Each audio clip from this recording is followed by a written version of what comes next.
Hello viewers, hi, I am N. Kant, your English trainer right now.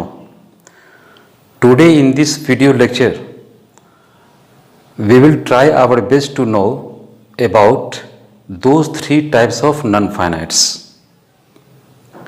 That are first, infinitive, second, gerund and third, participle. हम लोग आज के इस video lecture में पूरी English language में used होने वाले नॉन फाइनाइट्स के तीन टाइप्स की चर्चा करेंगे। पहले मैं बता दूं कि पूरी इंग्लिश लैंग्वेज में नॉन फाइनाइट्स तीन ही तरह के होते हैं, फर्स्ट इन्फिनिटिव, सेकंड जिरंड और थर्ड पार्टिसिपल। आज की इस वीडियो लेक्चर का एकमात्र उद्देश्य है आपको इन्फिनिटिव के बारे में टोटल अंडरस्टैंडिंग दिलाने का। इस वीडियो कंटेंट में हम पहले इन्फिनिटिव के डेफिनेशन को समझेंगे, उसके भी जो अपने थ्री टाइप्स होते हैं उसके बारे में जानेंगे, उनके डेफिनेशन और उनके अपने अपने एग्जाम्पल्स के बारे में। तो चलिए हम चलते हैं, शुरुआत करते हैं कि इन्फिनिटिव होता क्या है उसको जानेंगे। इन्फिनिटिव या नॉन फाइनाइट्स पूरे चैप्टर के बारे में या पूरी ग्रामर पे अपनी नॉलेज को कमांड करने के लिए, स्ट्रांगली कमांड करने के लिए आप मेरी book conceptual English grammar at a glance digital format में गूगल प्ले बुक से ऑनलाइन शॉपिंग से ले सकते हैं या मेरी hand text book Flipkart, Amazon और ब्लूरोज स्टोर्स से ऑनलाइन शॉपिंग के द्वारा 12% इंस्टेंट डिस्काउंट ऑफर अवेल करते हुए ले सकते हैं।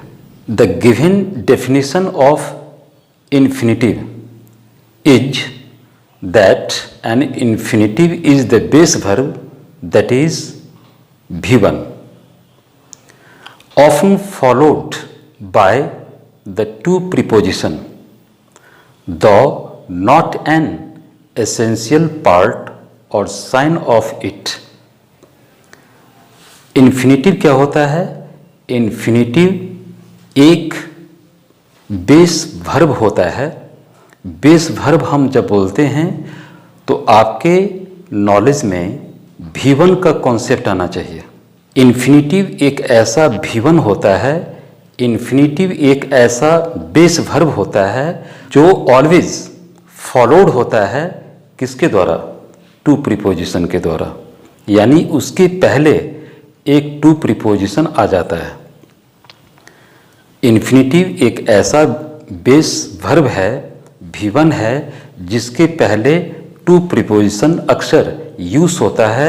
हालांकि ये कोई आवश्यक नहीं और इन्फिनिटिव का ये कोई एसेंशियल साइन और मार्क भी नहीं है। ऐसे स्ट्रक्चर को हम इन्फिनिटिव कहते हैं। जैसे एग्जाम्पल ले लीजिए, she wants to learn English. अब इस एग्जाम्पल सेंटेंस में शी सब्जेक्ट है, you know, wants finite verb है, प्रेजेंट सिंपल के लिए यूज किया गया, subject third person singular number subject she के लिए सिंगुलर वर्ब के रूप में यूज हुआ, प्रेजेंट टेंस को बतलाता है, इसलिए वांट्स ये फाइनाइट वर्ब है। आगे to learn English, to learn वो क्या है? इन्फिनिटिव। क्यों?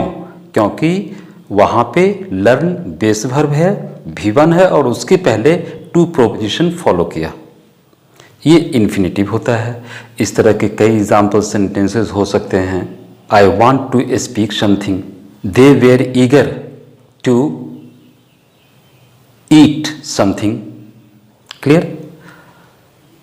अब ये जो इन्फिनिटिव होते हैं 2 + V1 वाले, जिनका स्पेशल स्ट्रक्चर वही होता है 2 + V1 सिंपल स्ट्रक्चर किसी भी इन्फिनिटिव का होता है जो इंग्लिश लैंग्वेज में यूज होता है। अब ये इन्फिनिटिव क्या आप जानते हैं? इंग्लिश लैंग्वेज में तीन तरह के होते हैं। Infinitive is of its own three types.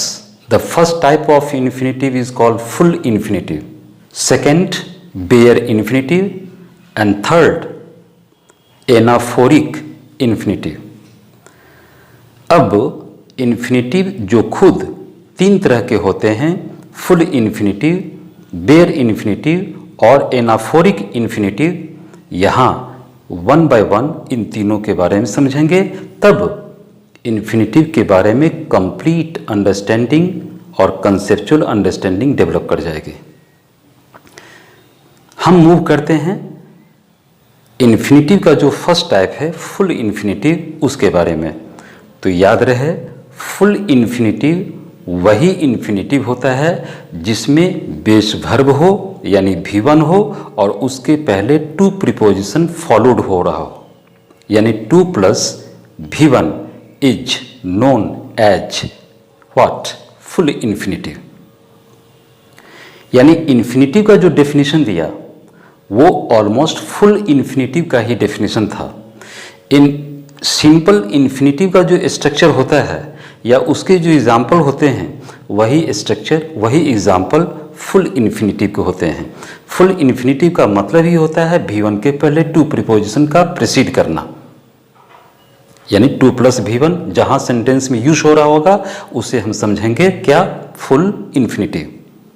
जैसे to walk early in the morning is a good exercise, she has gone to the market to buy something, to advise somebody और everybody is very easy, किसी को सलाह देना बड़ा आसान है, सुबह सवेरे उठना एक अच्छी कसरत है, वह बाजार गई है क्यों, कुछ किताबों को खरीदने के लिए। तो these are all examples of full infinitive.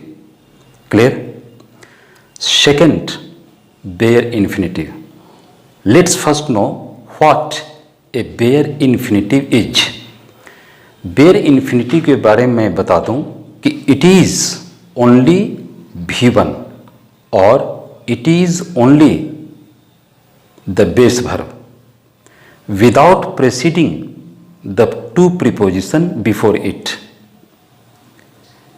It means to say, whenever we use the V1 in any sentence without preceding the 2 preposition, that in simple language we can say V1, the only V1, the simple V1 without preceding 2 preposition is called what? Bare infinitive. English language में, English sentences में कई बार ऐसा होता है कि हम full infinitive यानी 2 plus V1 use नहीं करते हैं और उसके जगह पे हम सिर्फ V1 यूज करते हैं। V1 के पहले कोई 2 प्रीपोजिशन नहीं लगा होता है, यानी जब सेंटेंस में एक ऐसा बेस वर्ब, एक ऐसा V1 यूज हो रहा हो जिसके पहले 2 प्रीपोजिशन ना हो। बेयर का मतलब यहां व्हाट, विदाउट। ओके, तो उस इन्फिनेटिव को कहेंगे bare infinitive. Let's take for some examples.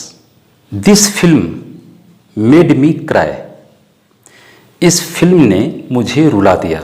This film, subject, made, finite verb, past simple के लिए V2, me cry, cry, cry what, V1 that is base verb. अब यहां जो V1 क्राई है, जो बेस वर्ब है, उसके पहले 2 प्रीपोजिशन आया नॉट, तो यहां क्राई V1 के रूप में क्या हो गया, bare infinitive. Did you feel the earth shake. क्या आपने धरती को हिलता हुआ पाया, हिलता हुआ महसूस किया। Did you feel the earth shake. Did you feel, you subject, feel finite verb और शेक ये क्या है, शेक V1 है, बेयर इन्फिनेटिव का एग्जाम्पल है क्योंकि उसके पहले 2 नहीं लगा। क्या आपने धरती को हिलते हुए महसूस किया।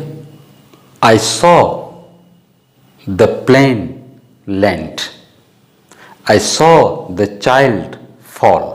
मैंने बच्चे को गिरता हुआ देखा, मैंने जहाज को ड्रॉप करते हुए देखा, लैंड करते हुए देखा।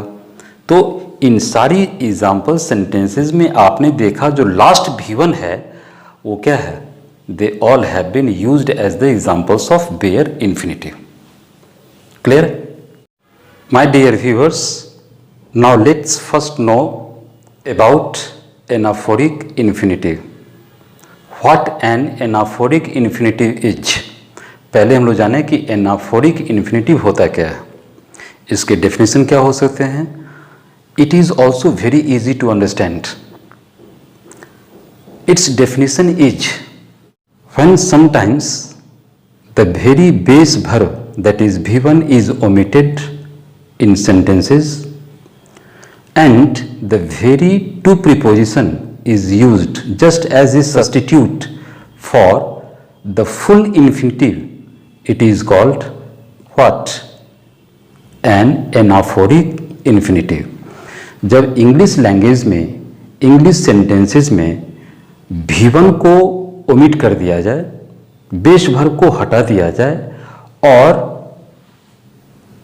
उसके जगह पे एक सिर्फ टू प्रीपोजिशन यूज किया जाए, किस तरह? तो फुल इन्फिनिटिव के सब्स्टिट्यूट के रूप में। तो इस तरह के यूसेज को हम एनाफोरिक इन्फिनिटिव कहते हैं।